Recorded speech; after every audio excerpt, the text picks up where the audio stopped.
sebenarnya suplemen itu dok, banyak orang yang menilai suplemen itu adalah semacam alat yang bukan alat ya, semacam obat ya dok ya, obat untuk meningkatkan imunitas. Sebenarnya apakah itu benar sih dok?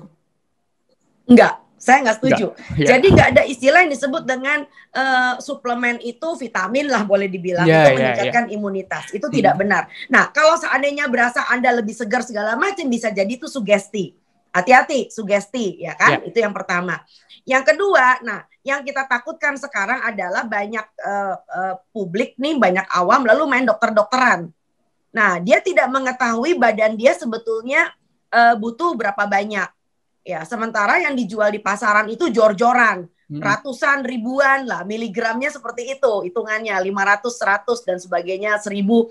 Nah, yuk kita belajar dulu yuk. Nah, ada beberapa suplemen atau beberapa pandemi ini yang ingin saya bahas ya. Kalau nggak salah ada 4 yang udah saya siapkan. Pertama adalah tentu vitamin C ya.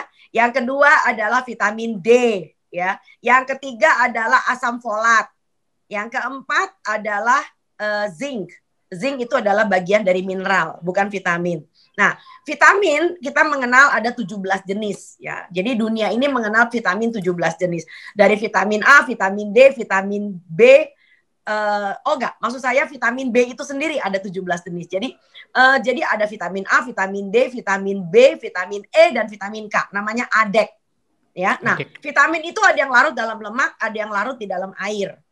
Ya. Jadi kalau yang larut dalam air tentu saja metabolismenya dan kalau seandainya sudah perlu dibuang kelebihannya akan lewat kencing, lewat pipis. Nah, vitamin yang larut dalam air itu adalah vitamin B dan vitamin C.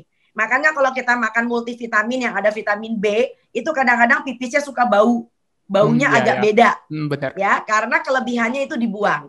Ya, begitu pula dengan vitamin C. Vitamin C kalau berlebihan dia akan dibuang di dalam kencing. Nah, ini bukan kabar baik karena kadang-kadang ngomong soal dibuang, nah kerap kali vitamin C itu tidak muncul sendirian sebagai asam askorbat.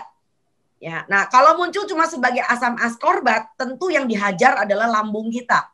Ya, karena makan vitamin C terlalu banyak itu terlalu asam.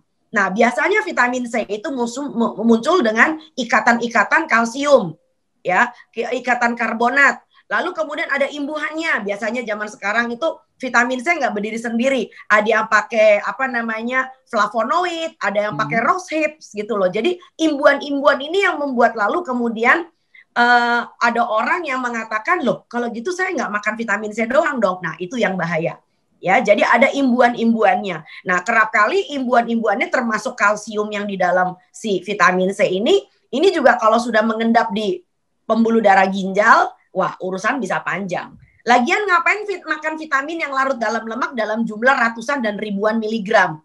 Akhirnya apa? Itu uangnya dibuang masuk ke dalam WC.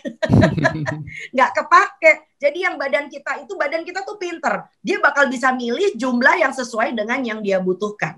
Nah, yang repot kalau vitaminnya ini tidak larut dalam air, tapi larutnya dalam lemak. Vitamin A, vitamin D, vitamin E, dan vitamin K. Ya, nah vitamin ADEK ini, ADEK, itu larutnya dalam lemak. Yang jadinya kalau kelebihan, tentu akan ditimbun di dalam lemak.